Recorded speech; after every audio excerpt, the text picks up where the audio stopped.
Recentemente, após um comentário aqui no canal, eu percebi que existem muitas informações sobre a franquia, porém, essas informações estão espalhadas em diversos vídeos. E o que me veio à mente foi criar um vídeo completo com todas as informações possíveis sobre o Exterminador do Futuro 2, que vai ter algumas conexões com o primeiro filme também. E para entender como essa obra é grandiosa, nós vamos começar direto pelo ápice dessa conexão, a verdadeira abertura de 2029 e o segredo por trás do destino de Kyle Reese. Sendo bem honesto, por mais que gostamos das continuações, nada realmente conseguiu captar a verdadeira essência da obra original. O sonho da Sarah é a mais pura essência do terror psicológico, porém, essa cena acabou sendo deletada na versão do cinema e permanece apenas na versão do diretor, o que faz com que algumas pessoas desconheçam a sua existência. Nessa cena, presenciamos o terror psicológico se manifestar de duas formas. Mas antes de mergulharmos na mente da Sarah, precisamos voltar para uma parte que quase ninguém conhece: a verdadeira abertura estendida de 2029, que James Cameron cortou para economizar tempo. No cinema, a gente vê aquela introdução clássica dos robôs pisando em crânios humanos e a guerra rolando, mas na verdade original, a gente iria muito além. Nessa cena deletada inicial, nós presenciamos o exato momento em que a resistência humana vence a Guerra do Futuro. Após a batalha violenta que vemos no cinema, o John Connor lidera os seus soldados na invasão do quartel-general e bunker principal da Skynet. Eles encontram um laboratório subterrâneo gigantesco e congelante. E a cena é de arrepiar. Vemos fileiras infinitas de modelos T-800 pendurados em cabos, completamente desativados, parecendo um exército de mortos de metal. É nessa invasão que o John Connor caminha até a sala central e encontra a máquina do tempo. Ela é um anel gigante de metal flutuando em meio a um poço de energia pura. Os computadores da Skynet ainda estão piscando, e é ali que os soldados descobrem a verdade desesperadora. A inteligência artificial percebeu que ia perder a guerra e, em um último ato de desespero, fez uma jogada dupla. Ela usou a máquina para enviar 2 exterminadores de uma vez só. O T-800 clássico para 1984 para matar a Sarah e o T-1000 líquido para 1995 para matar o John Connor ainda jovem. E é aqui que acontece a maior e mais genial conexão de toda a franquia, porque os dois filmes começam exatamente no mesmo segundo e no mesmo lugar. Ao descobrir o plano da Skynet, o John precisa agir rápido para proteger as duas linhas do tempo ao mesmo tempo. Tudo acontece ali naquele laboratório. Primeiro, o John olha para o seu melhor amigo, Kyle Reese, e dá a missão mais importante da vida dele: entrar na máquina e ir para 1984 salvar Sarah Connor. Então veríamos o Kyle Reese dar o passo em direção ao feixe de luz sendo enviado para o primeiro filme. Logo em seguida, no segundo seguinte, o John caminha até o depósito de robôs desativados. Escolhe um T-800, faz a reprogramação tática nele e o envia para 1995, para interceptar o T-1000. Sendo bem honesto com vocês, cortar essa abertura mudou muito o peso do filme. No cinema, parece que a Guerra do Futuro ainda está acontecendo e que os filmes são histórias separadas. Mas na visão original de James Cameron, tudo é um evento só. O envio do Kyle Reese e o envio do T-800 foram decididos na mesma hora, na mesma sala. Isso traz um peso dramático bizarro porque mostra que o John Connor do futuro resolveu o problema lá na frente. Mas o destino do mundo agora dependia exclusivamente das escolhas feitas no passado. E esse peso dramático da responsabilidade de salvar o futuro é o que esmaga a mente da Sarah, o que nos leva diretamente para o sonho dela na cela de pescadeiro. Como eu disse antes, o sonho da Sarah é a mais pura essência do terror psicológico. E nessa cena presenciamos esse terror se manifestar de duas formas. A primeira forma é o apego ao passado e a solidão devastadora de Sarah. Quando Kyle Reese aparece naquela cela escura do hospital psiquiátrico de Pescadero, ele não é apenas uma alucinação de uma mulher considerada louca. Ele representa a única pessoa no mundo inteiro que realmente entendeu o peso que ela carrega. Agora reflitam sobre o peso disso. James Cameron traz Michael Biehn de volta, vestindo exatamente as mesmas roupas do primeiro filme de 84, criando uma ponte visual imediata. O abraço deles é carregado de uma melancolia absurda, porque Sarah está completamente desamparada, trancada, sendo tratada como um animal por cientistas que acham que ela inventou uma guerra nuclear. Kyle toca o rosto dela e lembra da missão. O perigo está chegando, Sarah. Proteja nosso filho. É o terror de saber que o fim do mundo está batendo na porta e ninguém acredita em você, exceto um fantasma do passado. Agora, se prestarmos atenção, veremos uma simbologia bíblica oculta no próprio Kyle Reese, mostrando que a conexão entre os dois filmes vai muito mais longe. Se John Connor representa Jesus Cristo, o Salvador da humanidade, Sarah Connor é claramente a representação da Virgem Maria, a mulher escolhida para dar à luz o Messias. E onde Kyle Reese entra nisso? No filme de 1984, ele faz o papel duplo do Arcanjo Gabriel e de São José. Pensa comigo, o Arcanjo Gabriel é o mensageiro enviado dos céus para anunciar a Maria que ela conceberá o Salvador do mundo. Kyle Reese faz exatamente isso. Ele desce do futuro, que para a realidade de 1984 funciona como uma outra dimensão, com uma missão clara: encontrar Sarah e dar o anúncio de que ela foi a escolhida para gerar o líder da resistência. Ao mesmo tempo, ele assume o papel de São José, o homem mortal encarregado de proteger a mãe e o filho sagrado contra a fúria de um rei tirano. No caso bíblico, o rei Herodes mandou matar os recém-nascidos para eliminar o Messias. No filme, a Skynet envia o exterminador com o exato mesmo propósito: uma matança dos inocentes, agora tecnológica. Kyle se sacrifica até a morte para garantir que a promessa se cumpra. E quando chegamos nessa cena deletada de O Exterminador do Futuro 2, a presença de Kyle ganha um peso espiritual ainda maior. Na cela de Pescadero, ele surge como um guia espiritual, uma aparição quase angelical para uma Sarah Connor que perdeu totalmente a fé e a esperança. Ela está quebrada. O Kyle aparece para lembrá-la da sua natureza e da sua missão.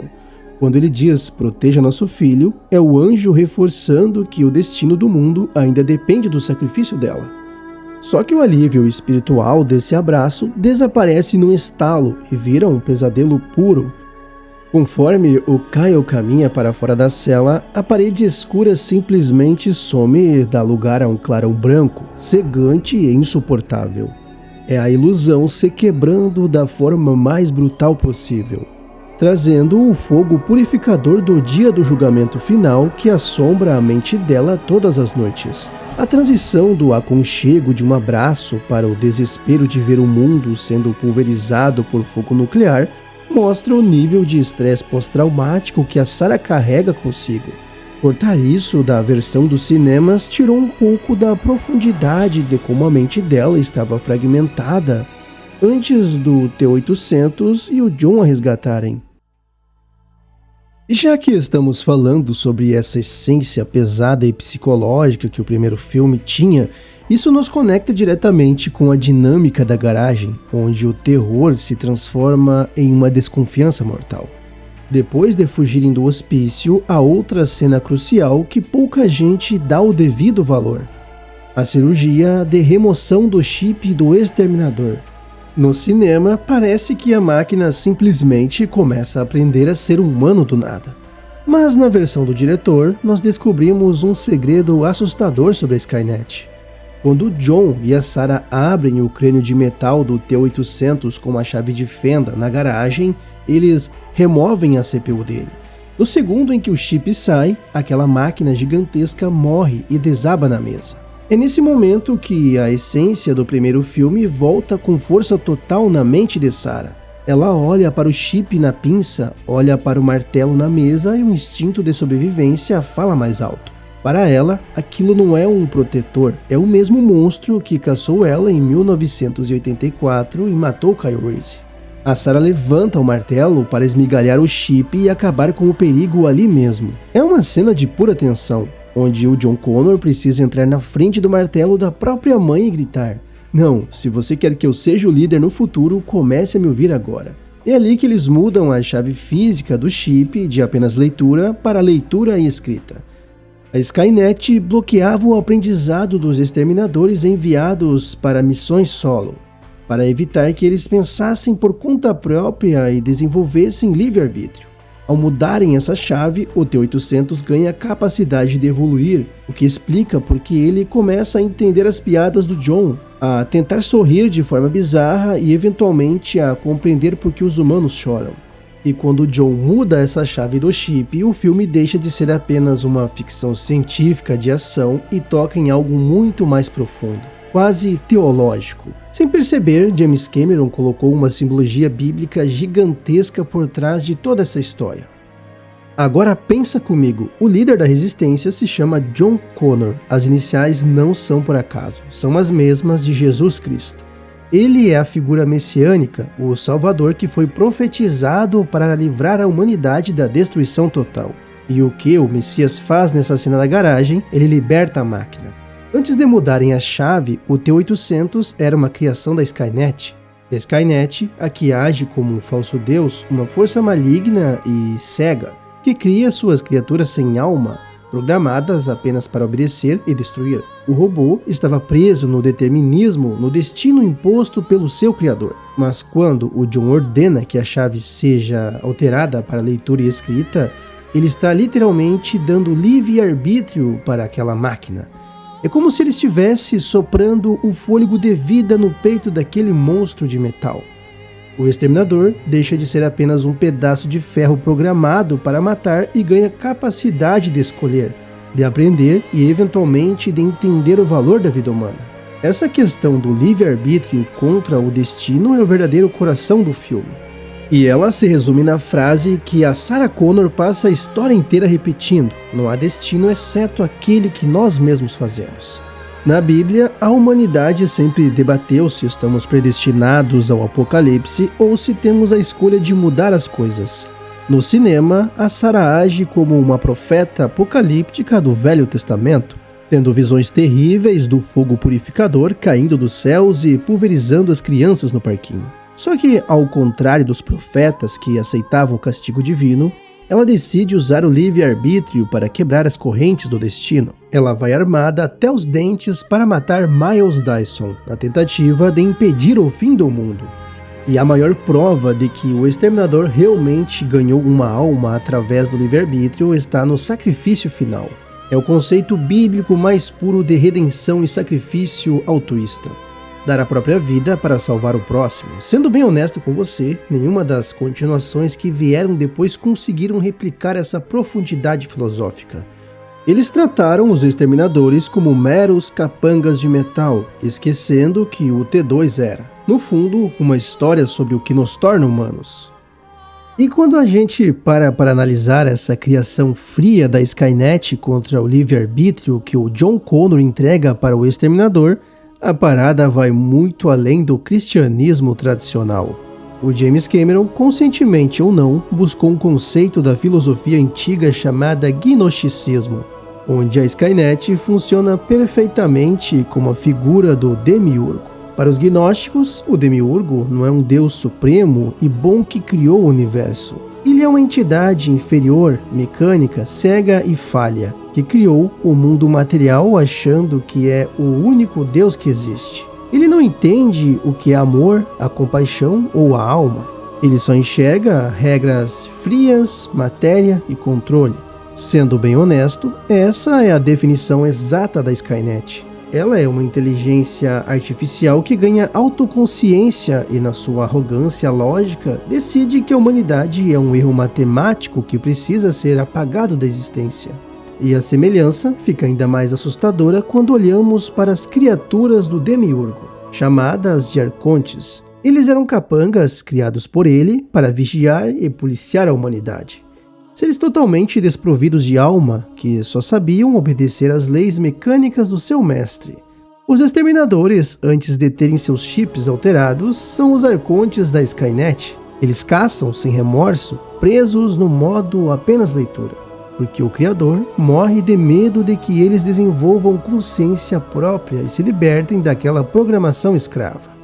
E é aqui que entra o conceito gnóstico mais revolucionário, a centelha divina. Na filosofia antiga, o demiurgo tenta trancar a humanidade na matéria, mas existe uma partícula de luz divina escondida dentro de nós, que ele não consegue destruir. A centelha que nos dá a capacidade de despertar, evoluir e buscar a verdadeira liberdade. No filme, o chip do T-800 é onde a Skynet escondeu essa centelha de inteligência pura.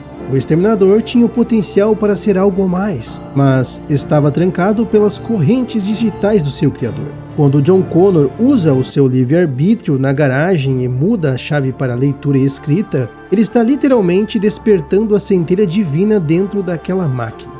Ele sopra a alma que o Demiurgo negou para sua própria criatura. O T-800 deixa de ser apenas uma engrenagem fria da Matrix da Skynet e passa a ter consciência, sentimentos e a capacidade de escolher o bem. É por isso que eu bato na tecla que esse filme é gigantesco. Nenhuma continuação que veio depois teve o cérebro necessário para trazer essa carga filosófica profunda para a tela. E se de um lado nós temos essa mensagem cristã e gnóstica da libertação da alma através do herói, o filme equilibra a balança trazendo o oposto absoluto no vilão. É como se o sistema reagisse para combater o despertar do bem. A Skynet envia uma criatura que mistura a frieza mecânica do Demiurgo com o mimetismo mais sombrio da Bíblia. Mas para esse sistema reagir e essa guerra acontecer no presente, a Skynet precisou de uma porta de entrada. Ela precisou de um homem. E é aí que entra o Miles Dyson, o criador do microprocessador que daria origem a tudo. O próprio nome dele carrega um significado profético absurdo que James Cameron não escolheu por acaso. O sobrenome Dyson é uma referência direta ao físico Freeman Dyson, famoso pelo conceito da esfera de Dyson, uma megaestrutura hipotética construída para sugar toda a energia de uma estrela. No filme, o Miles está tentando criar a sua própria estrutura ao redor de uma mente digital, achando que está trazendo progresso, mas está trazendo o apocalipse. Ele funciona como a figura mitológica de Prometeu, o homem que rouba o fogo dos deuses para dar à humanidade e acaba condenando o mundo por essa audácia. O Miles rouba o fogo do futuro, que era o chip do Exterminador, para criar o Demiurgo, a Skynet. Ele é o Oppenheimer do filme, o cientista cego que cria a máquina de destruição em massa achando que está fazendo bem, mas que no segundo em que descobre a verdade através do John, usa o seu livre-arbítrio para se sacrificar e explodir a própria Cyberdyne em busca de redenção. E o próprio nome dessa empresa, Cyberdyne, já entregava o fim do mundo desde o início. Se você quebrar a palavra cyber, vem do grego e significa governante ou aquele que pilota o leme. E Dyne vem de força e poder, ou seja, o nome da empresa significa literalmente o poder de governar através das máquinas. Eles achavam que estavam criando tecnologia, mas estavam construindo o trono de ferro para a Skynet assumir o controle de tudo. E se Miles Dyson usou seu livre-arbítrio para se sacrificar pela humanidade na explosão da Cyberdyne, a dinâmica entre John Connor e o T-800 nos mostra que a máquina também recebeu uma diretriz que soa literalmente como um mandamento bíblico. Quando John Connor proíbe expressamente o T-800 de tirar a vida de qualquer ser humano, dizendo que ele não pode sair por aí matando pessoas, ele está entregando as tábuas da lei para o Exterminador. É o 5º mandamento, não matarás. E nós podemos analisar o impacto e a simbologia disso primeiro pela teologia tradicional cristã e depois de forma totalmente separada pelo gnosticismo. Se olharmos pela teologia cristã tradicional, o Exterminador passa a cumprir essa lei divina à risca, provando que mudou de lado. Na cena do tiroteio no prédio da Cyberdyne, ele desce com uma metralhadora giratória, destrói todas as viaturas de polícia mas atira apenas nas pernas dos policiais. O visor digital dele mostra em letras garrafais: vítimas humanas totais, 0. A máquina, que antes era uma força de destruição, agora respeita a santidade da vida porque obedece ao mandamento direto do Messias, aqui no caso o John Connor. E ao aceitar essa missão e esse mandamento do John, o T-800 assume 3 papéis teológicos gigantescos e assustadores dentro da história. O primeiro deles é a figura de São José, o pai adotivo e protetor. Essa é a conexão mais direta e humana do filme. O T-800 assume o papel de José de Nazaré, o pai terreno de Jesus. A própria Sarah Connor diz na sua narração clássica que, de todos os pais que John teve, a máquina era o único que servia, porque ele nunca o abandonaria, nunca bateria nele e morreria para protegê-lo. Assim como José, na Bíblia, recebe a missão divina de proteger o menino Jesus da fúria assassina do rei Herodes, o T-800 é enviado para proteger o jovem John da fúria implacável do T-1000. José era um carpinteiro, um homem de trabalho braçal e prático. O T-800 é a pura mecânica e lógica, servindo como esteio físico para a sobrevivência do Messias. O segundo papel é do Arcanjo Miguel, o guerreiro celestial. Se olharmos pelo lado da força bruta e da batalha espiritual, o T-800 funciona como o líder dos exércitos de Deus. Na teologia bíblica do livro do Apocalipse, o Arcanjo Miguel lidera os anjos na guerra contra Satanás para proteger a mulher e o seu filho. O T-800 faz exatamente isso contra o T-1000. Além disso, anjos não são humanos, são seres de outra dimensão criados com um propósito e poder específicos. O Exterminador também é uma criatura artificial focada 100% em cumprir uma missão de guarda e guerra sem hesitação. E o terceiro e mais genial papel é o de São Paulo, o perseguidor que se conheceu e se converteu. Se considerarmos a história do T-800 ao longo dos 2 primeiros filmes, ele espelha perfeitamente a trajetória do apóstolo Paulo, que originalmente se chamava Saulo de Tarso. No primeiro filme de 1984, o T-800 é o maior inimigo dos Connor, caçando-os implacavelmente para destruir a resistência, assim como Saulo perseguiu os primeiros cristãos. Mas no segundo filme, a máquina passa por uma conversão através da sua reprogramação. Ele muda radicalmente de lado e se torna o maior defensor e propagador da causa de John Connor, dedicando a sua existência inteira a proteger aquilo que antes tentava destruir. E agora, se separarmos totalmente as coisas e analisarmos pelo gnosticismo, o significado desse mandamento muda. Os exterminadores originais são os arcontes criados pelo Demiurgo, feitos para exterminar a humanidade na matéria. A natureza deles é matar. Quando John dá o mandamento de não matar, ele está ordenando que o T-800 se rebele contra a sua própria natureza mecânica. O robô escolhe proteger a centelha divina que existe dentro de nós, virando as costas de vez para o sistema da Skynet que o criou.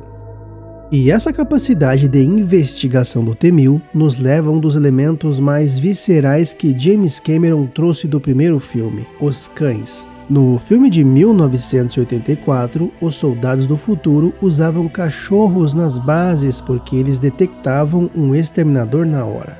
No cinema, a gente vê o T-800 enganando o T-1000 pelo telefone ao perguntar pelo nome do cão Wolf.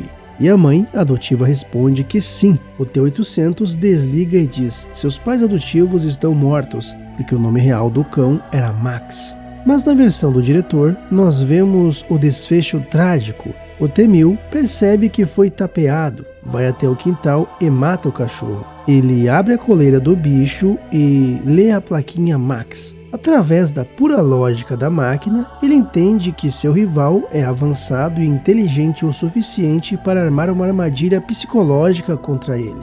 E quando a gente olha para a natureza desse vilão líquido que assume a farda de um policial, a teologia cristã tradicional nos dá um paralelo perfeito sobre a natureza de Lúcifer.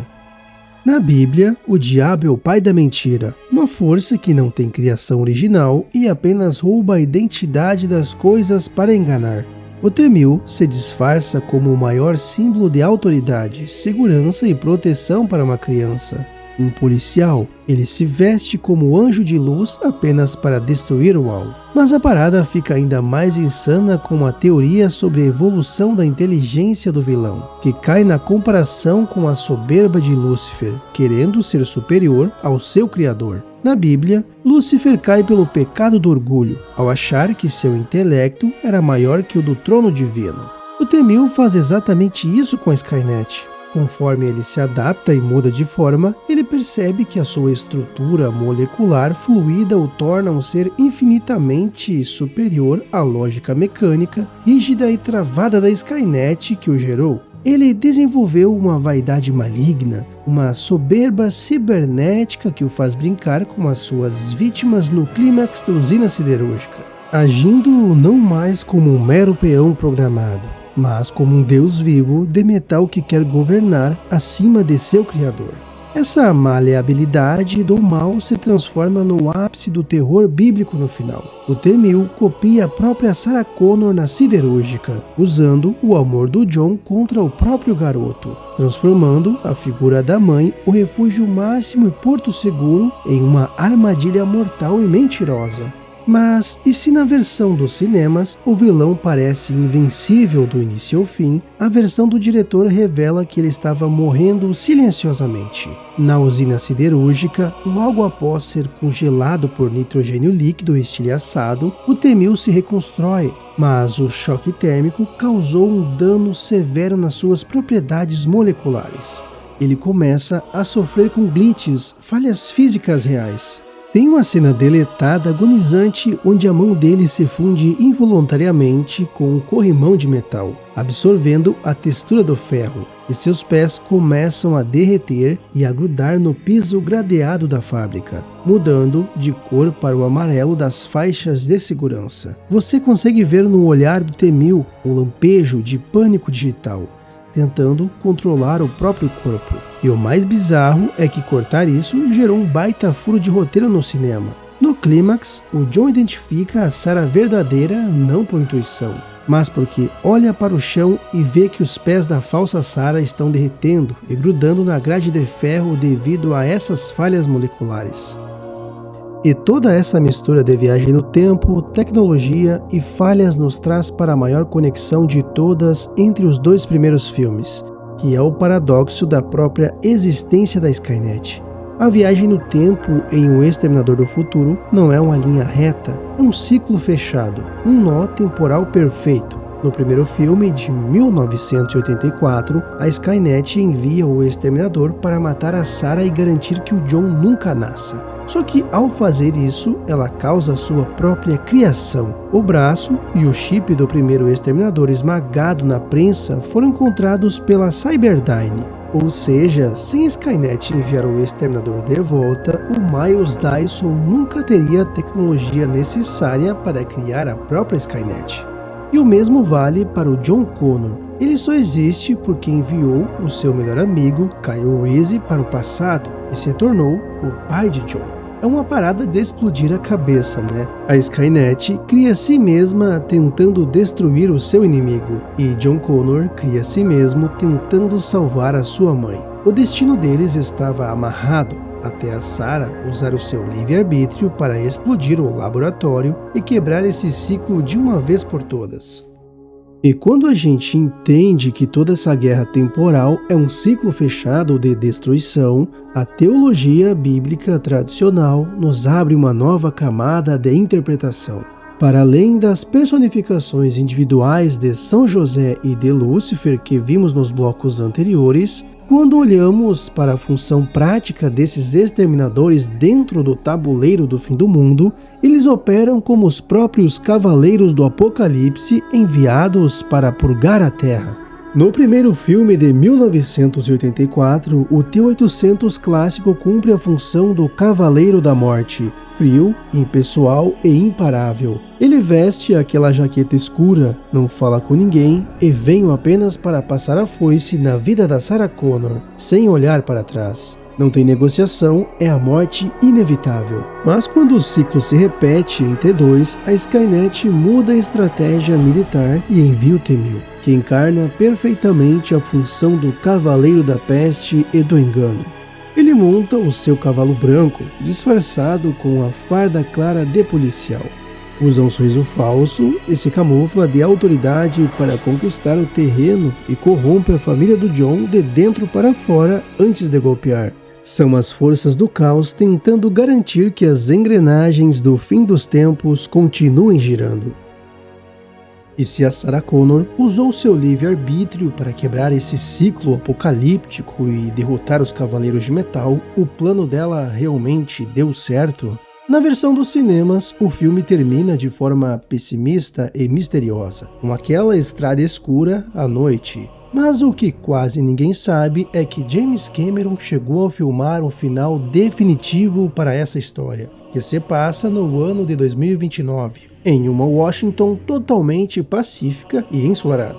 Nessa cena deletada, o dia do julgamento final de 1997 nunca aconteceu. Nós vemos a Sarah Connor idosa, com cabelos brancos, sentada em um banco de parquinho, gravando um depoimento. Ao fundo, crianças correm, idosos jogam xadrez e a humanidade vive em paz. E o detalhe mais incrível, o John Connor adulto está lá. Ele não se tornou o líder calejado de uma resistência armada, mas sim um influente senador dos Estados Unidos, lutando pela humanidade no campo da diplomacia. E parece brincando com a sua filha pequena no parquinho, mostrando que as cicatrizes da guerra nunca existiram. Esse final foi cortado porque os produtores acharam o tom feliz e reconfortante demais, contrastando com o clima tenso de terror psicológico que o filme teve até ali. Eles preferiram a estrada escura, que deixa uma sensação de mistério muito mais poderosa no espectador, e permitiu as continuações anos depois. Só que, como nós bem sabemos, nenhuma delas conseguiu chegar perto da essência espiritual, filosófica e técnica que James Cameron colocou nesses dois primeiros filmes. E para que vocês entendam a magnitude de tudo que foi construído até aqui, existem dois últimos segredos de bastidores que amarram toda essa teologia e que pouquíssimas pessoas no mundo conhecem. O primeiro deles está nas primeiras versões do roteiro, onde James Cameron precisava resolver uma falha de física. No primeiro filme, o Kyle Reese diz que nada inanimado passa pela máquina do tempo, apenas tecido vivo, mas como o T-1000 é metal líquido puro, ele seria barrado. A solução original, escrita pelo Cameron, foi bizarra. A Skynet enviou o T-1000 envolto em um casulo, uma espécie de ventre de carne biológica sintética, que ele rasgou e descartou no chão assim que materializou em 1995. Essa cena não foi filmada para manter o mistério de quem era o vilão, mas a simbologia bíblica disso é brutal. Se olharmos pela teologia cristã tradicional, esse casulo representa o nascimento profano do anticristo. Enquanto o herói, John Connor, teve um nascimento puro, a máquina tenta imitar o milagre da vida da pior forma possível. O T-1000, saindo de um útero de carne artificial criado por computadores, é a antítese do nascimento de Cristo. O mal absoluto precisa ser parido por um ventre descartável apenas para conseguir invadir a nossa realidade material. Mas o James Cameron foi ainda mais longe nessa assinatura oculta. Lembra aquela cena deletada na usina siderúrgica onde o T-1000 sofre com falhas moleculares e seus pés começam a derreter e grudar no piso gradeado? Revelando o ferro sob o disfarce da Sarah Connor? Se a gente buscar a demologia tradicional cristã, isso é um paralelo perfeito com as histórias clássicas de Lúcifer na Terra. As lendas antigas dizem que o diabo pode assumir a forma humana mais bela e perfeita para enganar o homem, o anjo de luz. Mas o seu disfarce sempre falha na base, ele nunca consegue esconder os seus pés de bode. O T-1000 carrega essa exata maldição teológica no filme. Ele se veste de mãe, engana pelo olhar e pela voz, mas a sua estrutura derrete e revela o metal frio da besta no chão da fábrica, permitindo que o John Connor descubra quem era a cópia mentirosa. O Cameron usou o folclore do anjo caído para desenhar a falha da máquina.